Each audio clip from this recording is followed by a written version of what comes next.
भैया, हम्म। एक गीता जी को लेके सवाल था और उसी सवाल से जैसे मेरी जिज्ञासा बढ़ी और आगे का रास्ता मिला। वैसे तो ज्ञान तो करवा ही दिया है परमात्मा ने, लेकिन मैं आपके मुखारबिन से सुनना चाहती हूँ कि भगवान कृष्ण कहते हैं सर्वधर्मान् परित्यज्य मामेकं शरणं व्रज अहं त्वा सर्व पापेभ्यो मोक्ष्यामि मा शुचः। तो ये सवाल मन में रहता था कि भगवान कृष्ण इतना सरल साधन बता रहे हैं कि हे अर्जुन, तू सभी धर्मों को त्याग करके एकमात्र मेरी शरण में आ जा, मैं तुझे सभी पापों से मुक्त कर दूंगा। तो ये मन में रहता था कि सभी पापों से मुक्त करने का एकमात्र यही साधन है कि तू मेरी शरण में आ जा। तो वो शरण में जाए तो जाए कैसे? तू मेरी शरण में आ जा, तू मेरी शरण में आ जा, मतलब वो कह नहीं रहे हैं कि मेरे मतलब कि शरण में मेरे ही पैर में आ जा या मेरी पूजा कर। नहीं, भगवान कृष्ण ने कहा है कि मैं ही सब में हूँ। तो मैं ही सब में कहने का मतलब ये नहीं है कि उनका शरीर थोड़ा थोड़ा करके सब में है। वो कह रहे हैं मैं ही सब में हूँ। मैं को पकड़िए सब कोई, मैं ही सब में हूँ। वो परम चैतन्य मैं ही के रूप में अव्यक्त हो रहा है सभी शरीरों में, पकड़ ही नहीं पा रहे हैं कोई, बस उनके शरीर की ओर आकर्षित हो रहे हैं। उनका कहने का भाव ये मैं हूँ ही का भाव ही तो है जो आप बता रहे हो कि मैं हूँ, मैं हूँ का बोध। जी जी, वो मैं हूँ यानी वो कह रहे हैं मैं ही सब में हूँ। तो मैं ही, उनका शरीर सब में नहीं है। वो अब जो चेतन है उस चेतन की स्थिति में रह के कह रहे हैं कि मैं ही सब में हूँ। जैसे सब लोग कहते हैं कि परमात्मा सर्वत्र है, ब्रह्म सर्वत्र है, तो उस ब्रह्म की स्थिति में होके कह रहे हैं कि मैं ही सब में हूँ। तो मैं कहने वाला कौन है सभी शरीरों में? वो चेतन ही है ना, चेतन ही कह रहा है अहम ब्रह्मास्मि। अरे कोई संस्कृत में बोलता है अहम ब्रह्मास्मि, मैं ही ब्रह्म हूँ। अब वो इसी को कोई मैं हूँ बोल रहा है। शब्दों में फर्क है, भाव तो एक ही है ना। जब परमात्मा सर्वत्र है तो क्या आपके अंदर नहीं है? सर्वत्र माने क्या होता है? अब मैं 3 वाणी बोलूँगा, आप लोग समझिएगा। कुछ लोग कहते हैं परमात्मा सर्वत्र है, तो परमात्मा सर्वत्र है तो आपके अंदर नहीं है क्या? आप सर्वत्र से अलग हैं? परमात्मा कण कण में है, तो कण कण से आपका शरीर बना है, असंख्य कणों के जोड़ से आपका शरीर बना है, तो क्या आपके शरीर में नहीं है? परमात्मा घट घट में है, तो आप भी तो एक घट हैं, क्या आप में परमात्मा नहीं है? तो वो क्या है? चेतन के रूप में मैं हूँ में अपने आप में अव्यक्त कर रहा है। बहुत बढ़िया, बहुत अच्छा बताया भाई, बहुत अच्छा समझाया। इसे कहते हैं शब्दों के भाव को पकड़ना, जो हमारे सामने होते हुए भी हम नहीं पकड़ पाते। कितना गहरा भाव है। अब गीता जी का श्लोक और मैं हूँ का भाव दोनों सुने अगर, लेकिन गहराई जो इतनी सरलता से इन्होंने बताई तब समझ में आई। सच में बहुत गहरे भाव होते हैं, लेकिन जब तक दया ना हो परमेश्वर की तब तक कुछ भी पॉसिबल नहीं है। जय हो। जब तक कोई समझाने वाला अच्छा ना हो समझ में नहीं आती है। हाँ,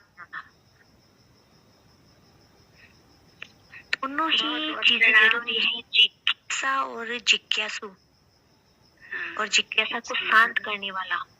तीनों चीजें हो ना तभी जाके वो कहते हैं ना, जब फल पकता है तब गुरु अपने आप में आता है। होते हैं। सबसे पहले तो हम ये पूर्ण हृदय से स्वीकार करें कि गुरु शरीर नहीं है, गुरु स्वयं परमात्मा है। वही अपना ज्ञान कराते हैं किसी भी घट से प्रकट होके, क्योंकि वो हर घट में है।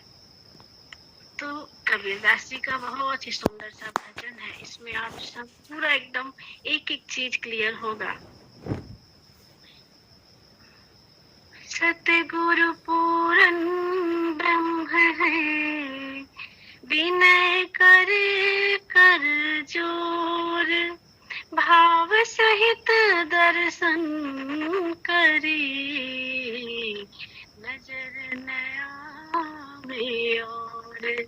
पुरुषोत्तम परमात्मा तुम पूरन जगदीश, आदि पुरुष सतगुरु तुम ही नमो शीस। यह तन विष की बेलरी, गुरु अमृत की खान, शीस दिए जो गुरु के तो भी सस्ता जान। गुरु बिन कौन बतावही परमेश्वर का ज्ञान, जिन पाया सो गुरु ते गुरु ही तत्व निधान। गुरु बिन ज्ञान न उपजे, गुरु बिन मिले न मोक्ष, गुरु बिन लहे न सत्य को, गुरु बिन मिटे न दोष। बिना गुरु के मन शांत नहीं होता, मन ठहरता नहीं है, मन अपने आत्म स्वरूप को नहीं पहचान पाता। तो कबीरदास जी कहते हैं, संतोषो सतगुरु मोहि भावे, जो आवागमन मिटावे। संतोषो सतगुरु मोहि भावे, जो आवागमन मिटावे। डोलत डिगे न बोलत बिसरे। आप सभी ने एक अनुभव जीवन में जरूर किया होगा कि कभी जब आपको प्रेम हुआ होगा किसी से, तो कैसे आप उसके प्रेम में डूबे रहते हैं, आपको कुछ होश नहीं होता है। ये अनुभव अवश्य ही हुआ होगा सभी के जीवन में। तो कुछ उस तरीके का गुरु उपदेश देते हैं, ज्ञान देते हैं सच्चे गुरु, कि हम उसी में खो जाते हैं, हमें उसके सिवा कुछ याद नहीं होता है। डोलत डिगे न बोलत बिसरे, अस उपदेश सुनावे। संतोषो सतगुरु मोहि भावे, जो आवागमन मिटावे। अगर हम तृप्त हुए हैं, अगर हम संतुष्ट हुए हैं, तो हमारा गुरु पूरा है। अगर मन में भ्रम बना हुआ है, संदेह बना हुआ है, तो अवश्य ही हमारे जीवन में भी सतगुरु का आगमन नहीं हुआ है। जब हम पात्र होंगे, हमारी पुण्य जगेंगे, हमारे सारे सत्कर्म जगेंगे, तब वो गुरु प्रकट हो जाता है। उसे ढूंढना नहीं पड़ता, अपने आप ही प्रकट होगा। संतोषो सतगुरु मोहि भावे, जो आवागमन मिटावे। डोलत डिगे न बोलत बिसरे, आस उपदेश सुनावे। संतोषो सतगुरु मोहि भावे, जो आवागमन मिटावे। बिना श्रम हठ क्रिया से न्यारी, बिना श्रम हठ क्रिया से न्यारी, सहज समाधि लगावे। संतोषो सतगुरु मोहि भावे, जो आवागमन मिटावे। बिना श्रम हठ क्रिया से न्यारी, बिना बनाए खाना मिलता है, आनंद आता है। बिना कमाई मिलता है रुपया रखने को, तो बहुत ही आनंद आता है। बिना पैसा के परमात्मा मिल जाए, हमें परमात्मा का ज्ञान हो जाए, आनंद मिल जाए, तो ये तो कोई पूरा गुरु ही कर सकता है, कोई पूर्ण गुरु ही कर सकता है। तो बिन श्रम हठ क्रिया से न्यारी, हमें कोई साधना नहीं, कोई तप नहीं, कोई जप नहीं, कुछ नहीं, सीधे ही गुरु परमात्मा का दर्शन करा देता है। बिना श्रम हठ क्रिया से न्यारी, सहज समाधि लगावे। जब आप पूर्ण गुरु के पास होते हैं ना, तो मन शांत हो जाएगा अपने आप, आपको कुछ करना नहीं होगा, आपकी सहज समाधि घटती है। और वो आप तब जान जाओ कि जो है ये पूर्ण सतगुरु है। यहाँ पे हमें भ्रम का निवारण है, यहीं पे हम सत्य को जान सकते हैं। जैसे कि आप कहीं बर्फ वाले स्थान पे चले जाओ तो वहां पे कुछ दूर पहले ही आपको ठंडक का एहसास होने लगेगा। जैसे कि कहीं आज पानी बरसा है तो हम सभी महसूस कर रहे हैं यहाँ पे कि जो है ठंडक पूरा व्याप्त है माहौल में, तो इससे हमने अंदाजा लगाया कि पानी बरसा है कहीं। तो ऐसे ही जब हम सच्चे सतगुरु के सामने होते हैं या उससे बातें करते हैं, उसका ज्ञान सुनते हैं, तो अपने आप हमारा मन ठहरता है, अपने आप हमारा हृदय शांत होने लगता है, मन के विचार शांत होने लगते हैं। ये उसका एक लक्षण है। द्वार न रोके पवन न रोके, द्वार न रोके पवन न रोके, न अनहद मुरझावे संतोषो सतगुरु मोहि भावे, जो आवागमन मिटावे। तो ये जो हमारे 7 चक्र हैं और जो हमारी सब नाड़ियां हैं, इन सभी से पार, अनहद के भी पार, अनहद सबसे उच्चतम।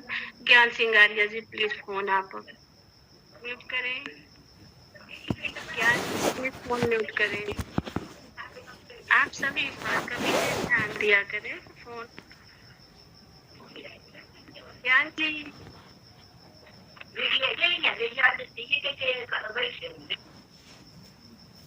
हाँ, धन्यवाद आपको। तो द्वार न रोके पवन न रोके, न अनहद उरझावे संतोषो सतगुरु मोहि भावे, जो आवागमन मिटावे। वही सतगुरु हमारे हृदय में परमात्मा रूप में विराजमान हो सकता है, जो हमें समस्त भ्रमों से निकाल के बाहर कर दे। और जो ऐसा कर दे वो मनुष्य नहीं हो सकता, वो शरीर हो ही नहीं सकता, वो साक्षात परमात्मा ही होते हैं। इसीलिए कहा जाता है सतगुरु मिला तो जानिए, ज्ञान उजाला होए, भ्रम का भाड़ा फोड़ के रहे निराला सोए। तो जब सतगुरु मिलेंगे तब वो सच्चा ज्ञान अपने आप ही हमारे भीतर से प्रकट होता है अनुभूतियों के रूप में। तो अनहद भी, अनहद के पार हम पहुंच जाते हैं, जहाँ वो निशब्द है, शब्दातीत है। ये मन जहाँ जाए तहाँ निर्भय, ये मन जहाँ जाए तहाँ निर्भय, समता में ठहरावे संतोषो। अब इस मन को न किसी पाप का डर लगे, न किसी पुण्य का मुझे चाहत है, मतलब बिल्कुल निर्भय, निर्भय, एकदम से आजाद हो गया, बनाए हुए जाल में उलझा था। और कहा सतगुरु के ज्ञान से ये बिल्कुल पक्षियों की भांति आकाश में विचरण करता है और अपने आत्म स्वरूप में ठहर के आनंद लेता है।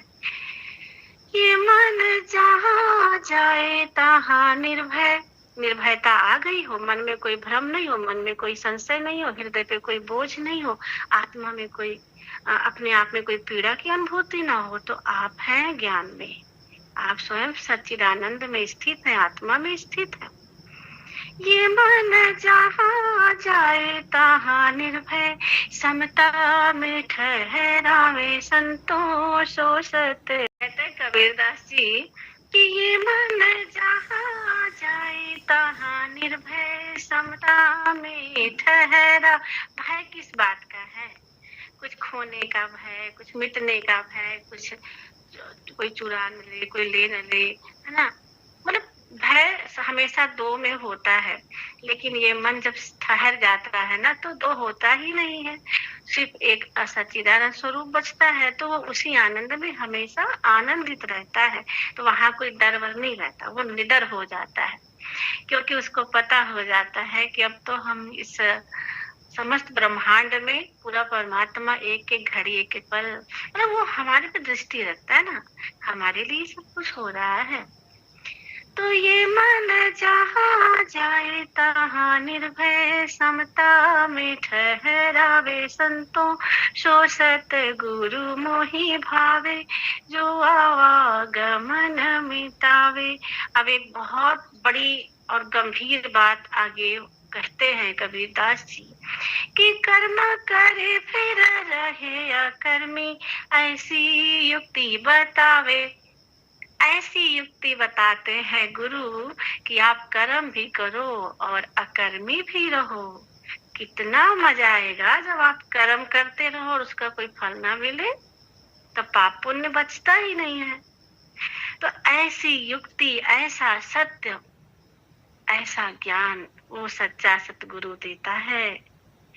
कर्म करे फिर रहे अकर्मी ऐसी युक्ति बतावे संतों सो सतगुरु मोहि भावे जो आवागमन मिटावे। डोलत डिगे न बोलत बिसरे अस उपदेश सुनावे संतों। ऐसा अद्भुत ज्ञान पाके कौन भूलेगा कि जहाँ हमारे ऊपर कोई कर्म नहीं फल बनता, कोई पाप नहीं लगता, कोई पुण्य नहीं लगता, कुछ भी नहीं, हर चीज से परे। सदा आनंद फंद से न्यारा, सदा आनंद फंद से न्यारा भोग में योग सिखावे संतों सो सतगुरु मोहि भावे जो आवागमन मिटावे। भोग में भी योग। भोग अपने आप में, अगर ये शब्द जो है ना, जो लोग नहीं जानते हैं वास्तविकता, तो उनको बुरा लग सकता है कि भोग क्या है। इसको भोग में योग सिखाते हैं सतगुरु। विषय क्या है, ये जो अभी हमारे बीच में जो हमारी प्यारी सुमन जी हैं, उन्होंने एक बात कही थी। कृष्ण भगवान गीता का जो श्लोक पढ़ी थी, उसमें कृष्ण भगवान ने कहा था ना, सभी धर्मों को त्याग के मुझ में स्थित हो जाओ। तो ये जो भी सबके धर्म होते हैं, अपने अपने धर्म, जैसे हम लोग अगर व्यवहार की बात करें तो पति का धर्म अलग है, पत्नी का धर्म है, बच्चों का धर्म है, उनका धर्म, पड़ोसी का धर्म, दोस्ती का धर्म है ना। सबके धर्म अपने अपने होते हैं, सब अपने अपने धर्म के अनुकूल कार्य करते हैं। तो ऐसे ही हमारे शरीर में ये 10 इंद्रियां, ये 3 गुण, ये 4 अंतःकरण अपने अपने धर्मों के अनुकूल कार्य करते हैं। इसमें किसी का कोई दोष नहीं होता। तो सब अपने अपने धर्म के अनुकूल कार्य करते हैं, लेकिन एक जो इन सब से परे है, सब में है पर इन सब से परे है, वो स्वयं है परमात्मा, हमारी चेतन सत्ता, हमारी आत्मा। तो वहां पे स्थित होने के लिए कृष्ण भगवान कहते हैं, और जो सच्चे सतगुरु होते हैं वो योग सिखाते हैं कि हमें जब अपने आप में होंगे, अपनी आत्मा में ठहरेंगे, तो हम भोग भी करते रहेंगे तो हमें कोई उसका फल नहीं बनता, क्योंकि दूसरा कोई होगा तो फल बनता है, दूसरा कोई बचता ही नहीं है। कर्म सदा आनंद फंद से न्यारा भोग में योग सिखावे संतों सो सतगुरु मोहि भावे जो आवागमन मिटावे। ये थोड़ा सा लंबा विषय है, तो इसलिए हम आगे बढ़ते हैं। तज धरती आकाश अधर में, तज धरती आकाश अधर में प्रेम मड़ैया छावे। जिसको नाचने का मेरा तो मन करता है, बस मैं ऐसे शब्दों को सुन करके झूम जाऊं, नाचने लगूं। तज धरती, हमारी जो मान्यताएं हैं, जो हमने मान रखा है, उनसे आजाद होकर के आकाश में और धरती के बीच में जो प्रेम रूपी जो सृष्टि है, इसमें हम प्रेम मड़ैया छा करके और उसमें आनंद लें और वहां पे झूमे, नाचे, गाएं। एक मनुष्य को छोड़ के समस्त पृथ्वी, समस्त सृष्टि संतुष्ट है, तृप्त है, आनंदित है। बस एक मनुष्य आप उसे जियो। तो कहते हैं कि तज धरती, हमारी जो मूल है वो आकाश में है। हम आकाश से उत्पन्न हुए, धरती का रूप लिए, और धरती से पुनः जो है, जब तक हम आकाश में नहीं पहुंचेंगे, मुक्त नहीं होंगे, तब तक हम पीड़ा का अनुभव करेंगे, तनाव का अनुभव करेंगे, क्योंकि हम अपने मूल में ही, सब चीज मूल में जाना चाहती है। जब तक मूल में नहीं स्थित होंगे, अपने सत्य में, अपनी आत्मा में स्थित नहीं होंगे, तब तक जो है हम शांति का अनुभव नहीं कर सकते। तज धरती आकाश अधर में, धरती और आकाश दो ओठ हैं, है ना। तो इन दोनों के बीच में जो है, प्रेम मड़ैया छावे संतो सो सत गुरु मोहि भावे, जो आवागमन मिटावे।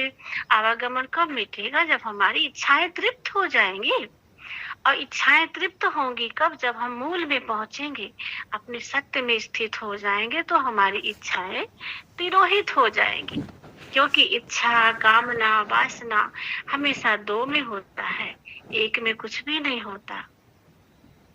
मुक्त ज्ञान की शिखर शिला पर, मुक्त ज्ञान की शिखर शिला पर, आसन अचल जमावे संतो सो सत गुरु मोहि भावे, जो आवागमन मिटावे।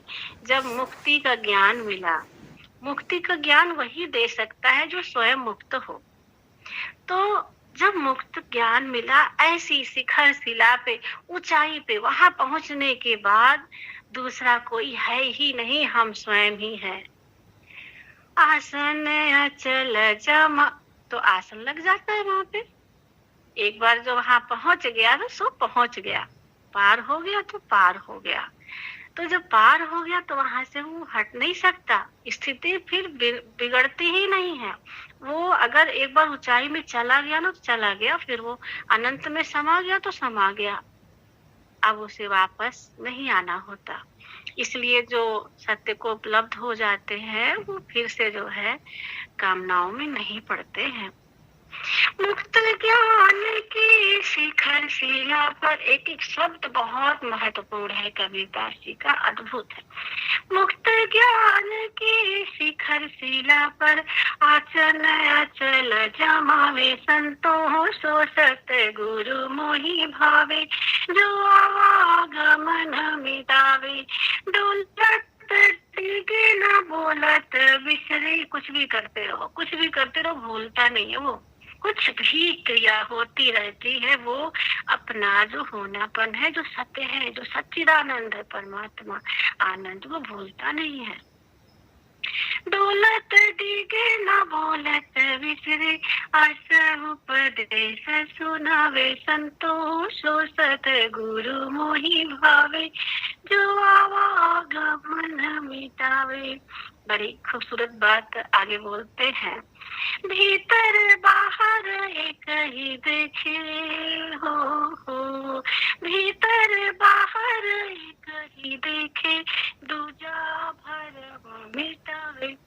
ये दूसरा जो हम मान बैठते हैं संसार, अपने परिवार के लोगों को अपना मानते हैं, पर जैसे ही घर के बाहर जाएंगे दूसरे नजर आने लगते हैं। अपना शरीर प्यारा लगता है, पर दूसरे का शरीर उतना प्यारा नहीं लगता, क्योंकि हम दो मान रखा है। तो यही ज्ञान में खत्म हो जाता है।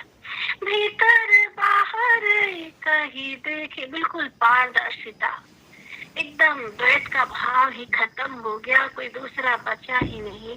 अब बताओ, जब सच्चिदानंद स्वयं आप हो, तो आपके सिवा दूसरा कुछ है नहीं, तो फिर कहाँ से कोई भाव आएंगे, कहाँ से कोई पाप बने, कहाँ से कोई पुण्य बने, कहाँ से कोई इच्छा बनेगी। भीतर बाहर एक ही देखे, दूजा भरम मिटावे संतो सो सत गुरु मोहि भावे, जो आवागमन मिटावे। डोलत डिगे न बोलत बिसरे, अस उपदेश सुनावे संतो सो सत गुरु मोहि भावे, जो आवागमन मिटावे। अंत में कबीरदास जी कहते हैं, कहे कबीरा सुनो भाई साधो, कहे कबीरा सुनो भाई साधो, घट में ही अलख लखावे। वो परमात्मा कोई और नहीं, हम ही में है। जिसकी हम खोज करते रहे वो हम ही में है, हम ही है, सारिका नहीं, शरीर नहीं, मन नहीं। वो परमात्मा ही बोलता है, परमात्मा ही देखता है, अपने को देखता है, अपने को सुनता है, अपने को कहता है। कहे कबीरा सुनो भाई साधो, घट में ही अलख लखावे। संतोष सत गुरु मोहि भावे, जो आगमन मिटावे। डोलत डीगे। अब जब इतना हम अपने आप को कीमती जाने, इतना महत्वपूर्ण है, तो प्रेम नहीं होगा, आनंद नहीं होगा। जब पता चलेगा कि हम शहंशाहों के शहंशाह हैं, महाराजा के भी महाराजा हैं, राजाओं के राजा हैं।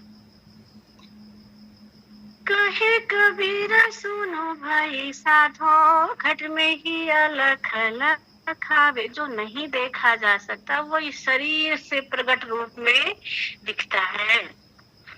संतोषो सत गुरु मोहि भावे, जो आवागमन मिटावे। डोलत डीगे बोलत बिसरे, अस उपदेश सुनावे। संतोषो सत गुरु मोहि भावे, जो आवागमन मिटावे। संतोषो सत गुरु मोहि भावे, जो आवागमन मिटावे। बोलिए श्री सतगुरुदेव भगवान की जय, सच्चिदानंद भगवान की जय। प्रभु के चरणों में बहुत बहुत प्रणाम। वाह दीदी जी वाह, एकदम अमृत की वर्षा कर दिया आज आपने। वाह दीदी, बहुत प्रणाम आपको। सारिका दीदी, आपने तो सारा सारा ही कह दिया, बस अब कुछ नहीं बचता। मैंने कहा जी जी दीदी, हम भी अपने कबीरदास जी के शब्द हैं। हाँ, कबीरदास जी के शब्द हैं, और एक एक शब्द पीने लायक है, खाने लायक है, महसूस करने लायक है। और जब भी मुझे डूबने का मन होता है तो ऐसे भजनों को गाते हैं और हम डूब जाते हैं। अतिशय आनंद की उत्पत्ति अनुभव होने लगती है अपने आप में ही। कितना सुंदर सुंदर बोल, मन करता उठ के उस नाच भी लगो।